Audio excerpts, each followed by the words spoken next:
viewers, வணக்கம். Karthikha Channelக்கு உங்க எல்லாரையும் நான் வரவேற்கிறேன். இன்னைக்கு நம்ம non veg lunch menu பார்க்க போறோம். இன்னைக்கு South Indian Non Veg lunch menuல நம்ம பார்க்க போற recipes என்னன்னு பாத்தீங்கன்னா fish fry, fish குழம்பு, வேக வச்ச முட்டை, ரசம், தயிர், சாதம்.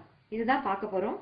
ஃபர்ஸ்ட் மீன் வறுவலுக்கு தேவையான பொருட்கள் என்னென்னு பார்த்துடலாம். நான் வஞ்சரம் மீன் எடுத்து வச்சிருக்கேன். வஞ்சரம் மீன் வந்து நல்லா க்ளீன் பண்ணி வச்சிருக்கேன். இது வந்து 1 kg ஃபிஷ்ங்க. ஒரு லெமன். இது வந்து கார்ன்ஃப்ளவர் பவுடர். இது வந்து ஆப்ஷனல் தாங்க. 1 டேபிள்ஸ்பூன் போட்டுக்க போறேன். உப்பு தேவையான அளவு. நான் வந்து குழம்பு மிளகாய் தூளா எடுத்துக்கிறேன். மஞ்சள் தூள் 1 டீஸ்பூன். ஃபிஷ்ஷை வறுக்கிறதுக்கு தேவையான அளவு எண்ணெய். இன்னைய மெனுல வஞ்சரம் ஃபிஷ் ஃப்ரைக்கு நம்ம ஃபர்ஸ்ட் மசாலா எல்லாம் போட்டு ஃபிஷ்ஷை வந்து ஊற வச்சிடலாங்க. அதுக்கு ஃபர்ஸ்ட் நான் மிளகாத்தூள் போட்டுக்கிறேன். காரம் வந்து அவங்கவுங்க வீட்டுடைய காரத்துக்கு ஏற்ற மாதிரி அட்ஜஸ்ட் பண்ணி போட்டுக்கலாம். தேவையான அளவு சால்ட் போடுறேன். மஞ்சள் தூள் போடுறேன். கார்ன்ஃப்ளவர் பவுடர் போடுறேங்க. எல்லாத்தையும் நல்லா கையால் மிக்ஸ் பண்ணிக்கிறேன். இப்போ இதில் நான் லெமன் விட போகிறேங்க. மொத்தம் 1 லெமன் போட்டிருக்கேங்க. தேவையான அளவு தண்ணி ஊற்றி நல்லா பேஸ்ட் மாதிரி கன்சிஸ்டன்சிக்கு கொண்டு வந்துருங்க.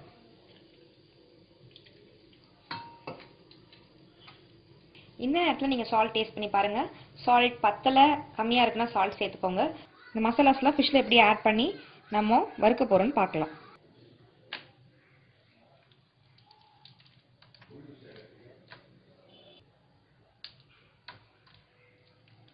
நான் வந்து இன்னைக்கு எல்லாத்தையும் வறுக்க போறதில்ல, கொஞ்சம் தான் இன்னைக்கு செய்ய போறேன். மீதியை ஃப்ரீசர் பாக்ஸ்ல போட்டு எடுத்து வச்சுட்டேங்க. நான் நாளைக்கு யூஸ் பண்ணிக்குவேன். ஃப்ரீசர் பாக்ஸ்ல ஃபிஷ்ஷை எப்படி ஸ்டோர் பண்ணி வைக்கிறது அப்படின்னு தனியாக நான் ஒரு வீடியோ போட்டிருக்கேங்க என் சேனல்ல. அது பார்த்து தெரிஞ்சுக்கணும்னா நீங்க அதை பார்த்து தெரிஞ்சுக்கலாம். மிளகாத்தூள் உப்புலாம் போட்டு வச்சுட்டேங்க. இது அப்படியே ஒரு ஓரமா வச்சிட போறேன். இது ஊறதுக்குள்ள நம்ம வந்து ஃபிஷ் குழம்பு செய்யறது எப்படின்னு பார்த்துடலாம். நான் அதுக்குள்ள அந்த பக்கம் வந்து இன்னைக்கு லஞ்ச் மெனுக்கு நான் வந்து ரைஸ் வச்சுட்டேங்க. அட்லீஸ்ட் 1 hour ஊறுச்சுன்னா இது ரொம்ப டேஸ்ட்டாக இருக்குங்க. அந்த ஃபிஷ்க்குள்ளே இந்த மசாலாலாம் இறங்கியிருக்கும். அப்போ சாப்பிடும்போது டேஸ்ட்டாக இருக்கும். குழம்பெல்லாம் முடிச்சுட்டு நம்ம இதை எடுத்து செய்யறதுக்கு டைம் கரெக்டாக இருக்குங்க. இது ஒரு ஓரமாக ஊறட்டும். நம்ம மீன் குழம்பு செய்கிறது எப்படின்னு அதுக்குள்ளே பார்த்துட்டு வந்துடலாம். நம்ம வந்து ஃபிஷ் ஃப்ரைக்கு மிளகாத்தூள் மசாலாலாம் போட்டு எடுத்து வச்சுட்டோங்க. இப்போது மீன் குழம்புக்கு தேவையான பொருட்கள்லாம் என்னென்னு பார்த்துடலாம். நல்ல பெரிய சைஸ் வெங்காயம் 2 வெங்காயம் நான் எடுத்து கட் பண்ணி வச்சுருக்கேங்க. 2 பெரிய தக்காளி கட் பண்ணி வச்சுருக்கேங்க. 8லேருந்து 10 பல் பூண்டு, தாளிக்கிறதுக்கு கருவேப்பிலை, தேவையான அளவு எண்ணெய், நல்லா பெரிய லெமன் சைஸுக்கு புளி, நல்லா தண்ணி விட்டு கரைச்சி அதோட எக்ஸ்ட்ராக்ஸை வந்து வடிகட்டி எடுத்து வச்சுருக்கேங்க. உப்பு தேவையான அளவு, மஞ்சள் தூள் தேவையான அளவு, மிளகாத்தூள் வந்து 4லேருந்து 5 டேபிள்ஸ்பூன் தேவைப்படுங்க. அவங்களோட காரத்துக்கு தகுந்த மாதிரி மிளகாத்தூள் போட்டுக்கோங்க. ஏன்னா புது புளியாக இருந்தால் புளிப்பு ஜாஸ்தி கொடுக்கும்.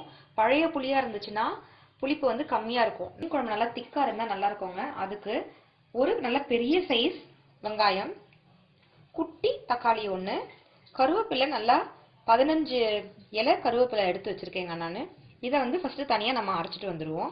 இன்னைக்கு மீன் குழம்புக்கு நம்ம யூஸ் பண்ண போகிற மீன் என்னன்னு பார்த்தீங்கன்னா மத்தி மீன் யூஸ் பண்ண போகிறோங்க. நான் 1.5 கிலோ ஃபிஷ் எடுத்திருக்கேங்க. தாராளமாக இதை வந்து குட்டி பசங்களே ஒரு 5 ஃபிஷ் சாப்பிடுவாங்க. இந்த ஃபிஷ் நல்லா மொறுன்னு எண்ணெயில் பொரிச்சு சாப்பிட்டீங்கன்னா பிடிச்சி எடுத்தோன்னே இந்த ஃப்ளஷ் எல்லாம் நம்ம வாயில் போயிடுவோங்க. வெறும் முள்ளு மட்டும்தாங்க கையில் இருக்கும். அந்த அளவுக்கு நமக்கு இந்த முள்ளெல்லாம் டிஸ்டர்ப் பண்ணாத ஃபிஷ்ஷுங்க இது. சாப்பிடும்போது கிறிஸ்பியாக அந்த முள்ளும் வந்து வாயில் மாட்டாமல் தனியாக வந்துடும். ரொம்ப நல்லா இருக்கும். இதுலயே கொஞ்சம் ஃபிஷ்ஷஸ் எடுத்து நம்ம வஞ்சர மீன் வறுவலுக்காக வறுத்து வச்சோம் இல்லையா, அந்த மசாலாலேயே இதில் ஒரு 4-5 மீனையும் எடுத்து நான் வறுத்து வஞ்சர மீனை வந்து நான் தோசைக்கல்ல வறுக்க போறேன். இந்த மீனை வந்து எண்ணெயில பொரிக்க போறேன். குழம்பு செய்ய ஆரம்பிக்கலாம். குழம்பு செய்யறதுக்கு குழம்பு மிளகாய் தூள் தாங்க நான் மீன் குழம்புக்கு யூஸ் பண்றேன். அந்த குழம்பு மிளகாய் தூள் அரைக்கும் போது நம்ம கொஞ்சம் அதுல வெந்தயம் போட்டிருக்கோம். அதுவே எனக்கு மீன் குழம்புக்கு போதுமானது. உங்களுக்கு தேவை டேஸ்ட் பிடிக்கும் அப்படின்னா இந்த வெங்காயம் தக்காளி அரைக்கும் போது நீங்க வெந்தயத்தை சேர்த்துக்கலாம். இந்த வெங்காயம் தக்காளி கருவேப்பிலையை நான் போய் அரைச்சிட்டு வந்துடுறேங்க. இப்போ நம்ம புளி கரைச்சி வச்சிருக்கோம் இல்லைங்களா, அதுல மிளகாத்தூள் உப்பு மஞ்சள் தூள் போட்டு நம்ம கரைக்க போறோம். ஃபர்ஸ்ட் நான் மஞ்சள் தூள் போட்டுறேன்.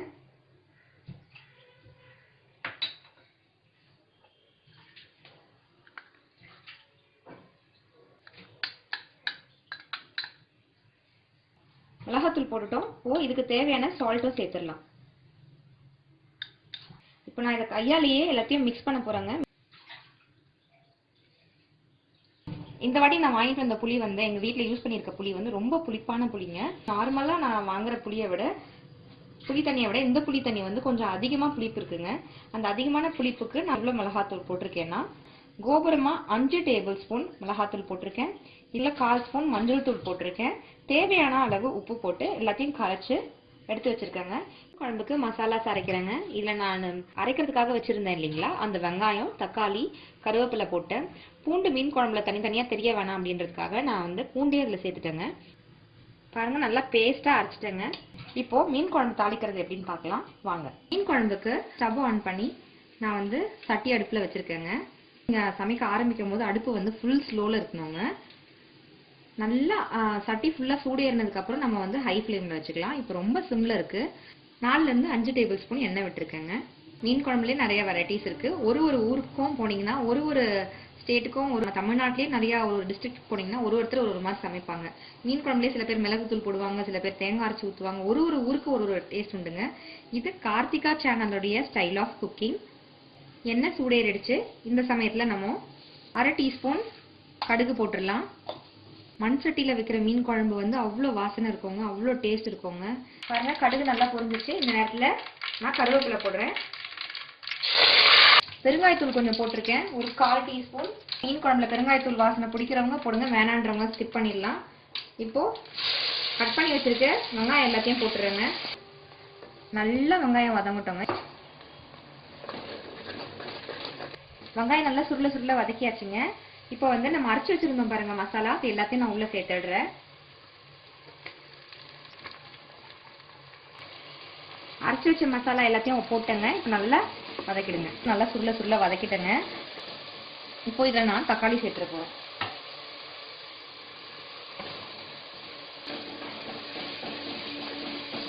நம்ம போட்ட எல்லாம் சேர்ந்து ஒன்னா தக்காளிலாம் ஸ்மாஷ் ஆகி நல்லா சுருள வதங்கி வரட்டும்.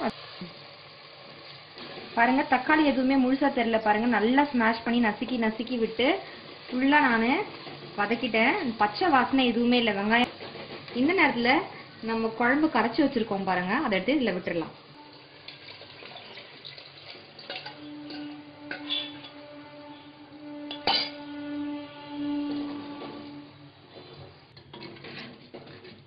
பாருங்க, திக்கா இருக்கு. நம்ம சமைச்சு முடிச்சு குழம்பு சாப்பிடும் போதுதான் இந்த திக் கன்சிஸ்டன்சில இருக்கணும். அப்போ இப்போ நம்ம கொதிக்கிறதுக்கு தேவையான அளவு தண்ணி ஊத்திடலாம். நான் இதுல 1 கிளாஸ் தண்ணி விட்டுக்க போறேன். 1 கிளாஸ் தண்ணி விட்டுருக்கேங்க. பாருங்க, இந்த கன்சிஸ்டன்சில இருக்கு. நல்லா கொதிச்சு வரட்டும். 5லேருந்து 7 நிமிஷம் நல்லா கொதிக்கட்டும். மூடி போட்டு நான் அதை கொதிக்க வைக்க போறேன்.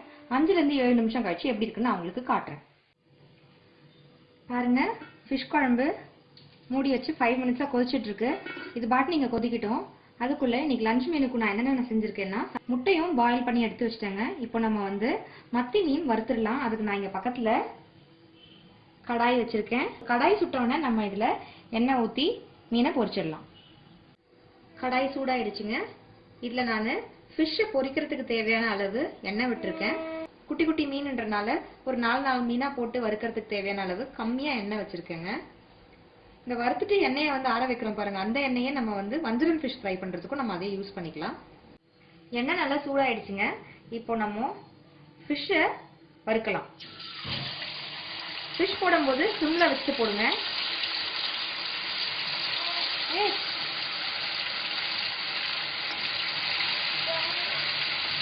ஃபிஷ் போட்டிருக்கேன் நான். ஃபிஷ் போட்ட உடனே கரண்டி விடாதீங்க. பாருங்க, மிளகாத்தூள்லாம் பிரிஞ்சிரும். கொஞ்ச நேரம் கழிச்சு அந்த சலசலப்பு அடங்கின உடனே ஃபிஷ்ஷை திருப்பி விடுங்க. பாருங்க, நல்லா மொறுன்னு ஃபிஷ் நல்லா வறுத்தாச்சுங்க. நான் போட்டேன். ஒரு 2 மினிட்ஸ் எண்ணெயை திருப்பி ஃபிஷ்ஷை விட்டுட்டே இருந்தாங்க. பாருங்க, மொறுன்னு வந்துச்சு. இந்த ஃபிஷ்ஷை எடுத்து வச்சிடலாம். இதே மாதிரி எல்லா ஃபிஷ்ஷையும் நம்ம வறுத்துடலாம். மத்தி மீனை பற்றி நான் சொல்லியிருந்தேன். அந்த முள்ளை விட்டு ஃப்ளஷ் வந்து ஈஸியாக வரும்ன்ட்டு அதை உங்களுக்கு காட்டலாம் அப்படின்றதுக்காக தாங்க. பாருங்க, எவ்வளோ கிறிஸ்பியாக இருக்குது பாருங்க. இப்படி உடைச்சா உடையும் பாருங்க. இப்படி பண்ணாலே அழகாக தனியாக பாருங்க, முள்ளை விட்டு ஃப்ளஷ் தனியாக வந்துடுச்சு. குழந்தைங்க அழகா இந்த சாக்லேட் ஸ்டிக்ஸ்லாம் இருக்குது பாருங்க, ஸ்டிக்ஸு, மஞ்சு, பர்க்கு அது மாதிரி சாப்பிடுவாங்க சந்தோஷமாக ஆசைப்பட்டு. இந்த பக்கமும் லைட்டாக அப்படி மடிச்சிங்கன்னா பாருங்க ஃப்ளஷ் வந்துருச்சு. பாருங்க, முள்ளே இல்லை. பசங்க இதை அப்படியே சாப்பிடலாம். மொறுன்னு இருக்குங்க. இதை அப்படியே சாப்பிடலாம். பாருங்க, முள்ளு தனியாக ஃப்ளஷ் தனியாக அழகாக வந்துருச்சு. அதனால தான் இந்த ஃபிஷ் வந்து ரொம்ப உடம்புக்கும் நல்லது, சாப்பிட்றதும் குழந்தைங்களுக்கு ஈஸி. நீங்கள் ஆஃபீஸ் கூட கொண்டு போகலாம். ஏன்னா மற்ற ஃபிஷ்ஷஸ்லாம் நம்ம ஆஞ்சி ஆஃபீஸில் அவசரமாக சாப்பிட முடியாது. இந்த ஃபிஷ் கொண்டு போனீங்கன்னா டக்குன்னு நம்ம சாப்பிடலாம். பசங்களும் இந்த ஆஃப்டர்நூனில் சாப்பிட்றது ஈஸியாக சாப்பிடுவாங்க, பெரியவங்க இது இல்லாமல். ஸோ மற்ற மீன் ஹெல்த்துக்கும் நல்லது, சாப்பிட்றது ஈஸி, கிறிஸ்பியாக டேஸ்ட்டாக சூப்பராக இருக்கும். இதை கண்டிப்பாக ட்ரை பண்ணி எப்படி இருக்குன்னு எனக்கு சொல்லுங்கள். குழம்பு கொதிச்சுட்டே இருக்குது, அது எப்படி இருக்குன்னு பார்ப்போம் அதுக்குள்ளே. இப்போ நம்ம மீன் பொரிச்சு முடிச்சிட்டோம், நீங்கள் பார்த்துருப்பீங்க. பாருங்கள், குழம்பு நல்லா கொதிச்சுட்டு இருக்கு. குழம்புல இருந்த பச்சை வாசனை எல்லாம் போயிடுச்சுங்க. ஒரு 15 மினிட்ஸாக கொதிச்சுட்டு இருக்கு.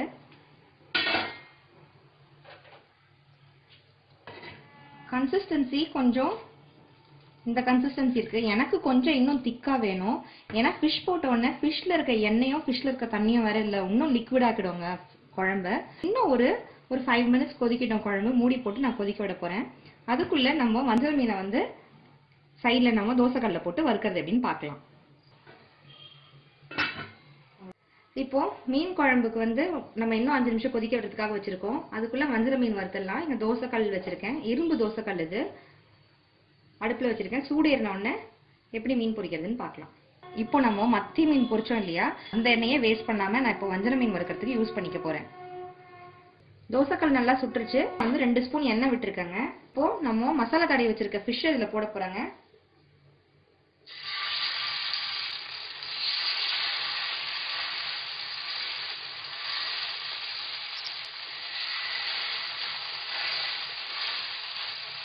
கொஞ்சம் இந்த கேப் விடுங்க, அப்பதான் இந்த ஸ்கின் எல்லாம் சேர்த்து எண்ணெயில பொரியும் நல்லா. இப்ப திருப்பி நான் சுத்தி எண்ணெய் விட்டுக்க போறேங்க. கொஞ்சம் எண்ணெய் நல்லா மிதக்க இருந்தாதான் இந்த சைட்ல இருக்க ஸ்கின்ல எல்லாம் கூட நல்லா பட்டு மொறுன்னு பொரியுங்க. இப்போ நம்ம எண்ணெய் ஊத்திட்டோம் சுத்தி. தீயை குறைச்சி வச்சுட்டு நம்ம இப்போ இதை மூடி போட்டுடலாம். 2 மினிட்ஸ் அப்படியே வேகட்டோங்க.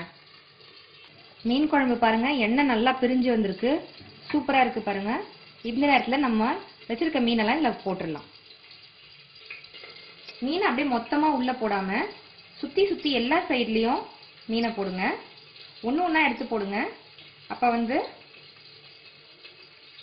சமமா எல்லா ஃபிஷ்ஷும் வேகும். சுத்தி எல்லா இடத்துலயும் மீன்கள் இருக்க மாதிரி சுத்தி போடுங்க. இதே மாதிரி நான் வச்சிருக்க எல்லா மீனையும் உள்ள போட்டுறேங்க. பாருங்க, எல்லா மீனையும் நான் இப்போ போட்டுட்டேன். இப்போ க்ளோஸ் பண்ணி நான் வந்து 2 மினிட்ஸ் விட போறேன். சட்டியில செய்யும் போது எப்பவுமே என்ன பண்ணோம், நாங்க இனிஷியலா ஸ்டார்டிங்ல தான் அது ஹீட் வந்து ஸ்லோவா எடுக்கும்.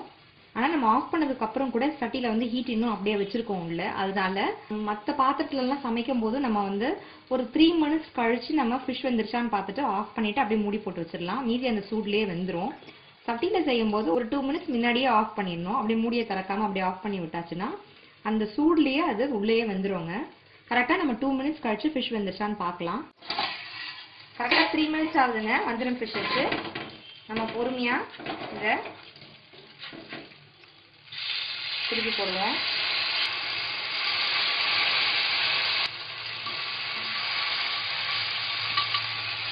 திருப்பி நம்ம இந்த சைடு வேகிறதுக்கு தேவையான அளவு எண்ணெய் விட்டுக்கலாம். கடாயில எண்ணெயில நம்ம வந்து மீன் பொரிச்சு எடுக்கிறத விட இந்த மாதிரி தோசைக்கல்ல வறுத்து சாப்பிட்றது ரொம்ப நல்லதுங்க. நம்ம கடாயில பொரிச்சு எடுக்கிறத விட எண்ணெய் வந்து இதுல வந்து கம்மியாக தாங்க தேவைப்படும். இந்த மாதிரி ஃபிஷ்ஷஸ்லாம் வந்து நம்ம வந்து தோசைக்கல்ல, அதுவும் இரும்பு தோசைக்கல்ல செய்யும் போது அந்த டிஷ்ஷுக்கான டேஸ்ட்டே இன்னும் எடுத்து கொடுக்குங்க. இப்போ நம்ம இது திருப்பி மூடி போட்டு ஒரு 3 மினிட்ஸ் வேக வைக்க போறோம். கரெக்டாக 2 நிமிஷம் ஆயிடுச்சுங்க. ஓப்பன் பண்ணலாம். பாருங்க, நல்லா வெந்துருச்சு. இன்னும் போக இந்த சூட்லயே வெந்துருங்க. சட்டின்றனால நம்ம இப்பவே ஆஃப் பண்ணிடணும். வேற ஏதாவது பாத்திரத்துல செஞ்சீங்கன்னா நீங்க 3 மினிட்ஸ்ல நீங்க ஆஃப் பண்ணிட்டு அப்படியே மூடி வச்சிட்டீங்கன்னா அந்த சூட்லயே அது வெந்துடும். நான் ஆஃப் பண்ணிட்டேங்க அடுப்பை.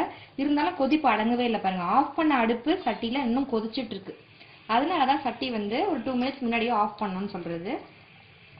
அழகா இப்ப நான் மூடி வச்சோம்னா அந்த தம்லயே இன்னும் நல்லா ஃபுல்லா வெந்துருங்க. சூப்பரான மண் சட்டி மீன் குழம்பு தயாராயிடுச்சு. 3 மினிட்ஸ் ஆயிடுச்சுங்க. நான் ஓபன் பண்ண போறேன்.